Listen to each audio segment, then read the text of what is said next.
अस्सलाम वालेकुम friends and welcome to New TV. जादू की क्या हकीकत है, इसके क्या मायने हैं, इसके अमूर क्या हैं और जादूगर किस चीज़ पर यकीन रखते हैं, ये लोग किस चीज़ से अपने जादू में ताकत या जोर दिखाने की कोशिश करते हैं, इसके क्या राज हैं और किस तरह ये जिन्नात से काम लेते हैं, ये सारी बातें आज हमारा मौजूद बहस होंगी। जादू की इस दुनिया के बारे में जानने से पहले हमारे चैनल को सब्सक्राइब कर लें और जादुई घंटी बजा दें ताकि हमारी तमाम वीडियो का नोटिफिकेशन आप तक आराम से पहुंच सके। जादू उर्दू का लफ्ज़ है। अगर आसान अल्फाज में इसे समझा जाए तो वो चीज़ जिससे धोखा दिया जाए, यानी किसी चीज़ को हकीकत के बरक्स दिखाया जाए जो कि हमारे दिमाग के लिए काबिल कबूल ना हो और सोचने पर मजबूर कर दे कि ये सब किस तरह हुआ। जादू दो तरह के होते हैं, एक असली जादू और एक नकली जादू। नकली जादू के इश्तिहारात हम अक्सर दीवारों पर देखते हैं जिन पर लिखा होता है कि हक बाबा, सच बाबा, दुनिया से तंग बाबा, हमारा अमल सात समंदर पार असर दिखाता है, इल्म चले करंट की चाल, महबूब आपके कदमों में, रूठे को मनाएं, वगैरह वगैरह। और इसे आमिल सिर्फ लोगों को गुमराह करने के लिए और धोखा देकर पैसे खींचने के लिए करते हैं। और अक्सर आपने सर्कस वगैरह में भी इसका मुजाहरा देखा होगा। और एक मशहूर शो अमेरिकन्स गॉट टैलेंट में भी बहुत सारे जादूगरों ने इसे पब्लिक के सामने करके दिखाया है, जो कि ज़्यादातर ट्रिक्स होती हैं जिसे वो बड़ी महारत के साथ करते हैं। असली जादू, जो कि इसकी एक दूसरी किस्म है जो इंसानों को नुकसान भी पहुंचा सकता है। जादू का जिक्र कुरान पाक की सूरह बकरा में भी आया है।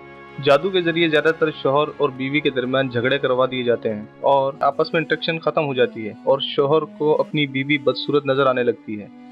जादू के जरिए औलाद में बंदिश, मिसकैरेज यानी हमल का ज़ाया हो जाना और शौहर का सेहतमंद होने के बावजूद बच्चों की पैदाइश की सलाहियत से महरूम हो जाना है।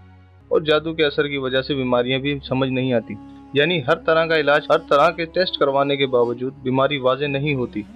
बेख्वाबी की हालत में भूख खत्म हो जाती है, हर वक्त मायूसी छाई रहती है, जिस्म पर शदीद दबाव महसूस होता है, जहनी तनाव रहता है और जिस्म में दर्द रहता है जो कि गर्दिश करता रहता है, कभी जोड़ों में, कभी हाथों में, कभी टांगों में, लेकिन इसकी वजह समझ नहीं आती।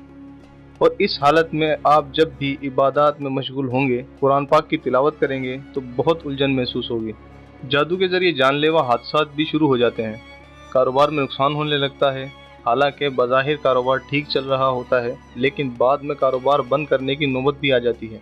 घर से कीमती अशिया गायब होना शुरू हो जाती हैं, लेकिन इन मामलात की वजह समझ नहीं आती। आप ये मामलात जिसके साथ भी देखें तो समझ लें इस पर जादू किया गया है। लेकिन एक चीज़ पर आप अपना ईमान पक्का कर लें, जादू या इस जैसी कोई भी चीज़ असर नहीं कर सकती, आपको नुकसान नहीं पहुंचा सकती तब तक जब तक अल्लाह ताला की इजाज़त ना हो। अल्लाह पाक सूरह बकरा में फरमाता है कि किसी को कोई तकलीफ या नुकसान नहीं पहुंचेगा मगर जिसे अल्लाह चाहे। ये सब कुदरत अल्लाह की है, नफ़ा नुकसान सब अल्लाह की तरफ से है। उम्मीद है दोस्तों इस मुख्तसर सी वीडियो में आपको जादू के बारे में कुछ न कुछ जानने को मिला होगा और आपको वीडियो पसंद आई होगी। और आप वैसे समझदार हैं, समझ तो गए होंगे। अगर नहीं समझे तो हम समझा देते हैं। हमारे चैनल को सब्सक्राइब करके घंटी बजाएं, जो कि आइंदा आने वाली वीडियो की मालूमात के लिए बजाना ज़रूरी है। वीडियो लाइक करें, शेयर करें, फिर थोड़ा टाइम निकाल कर हमें कमेंट में अपनी कीमती राय भी सेंड कर दें। वीडियो देखने का बहुत शुक्रिया। अल्लाह हाफिज़।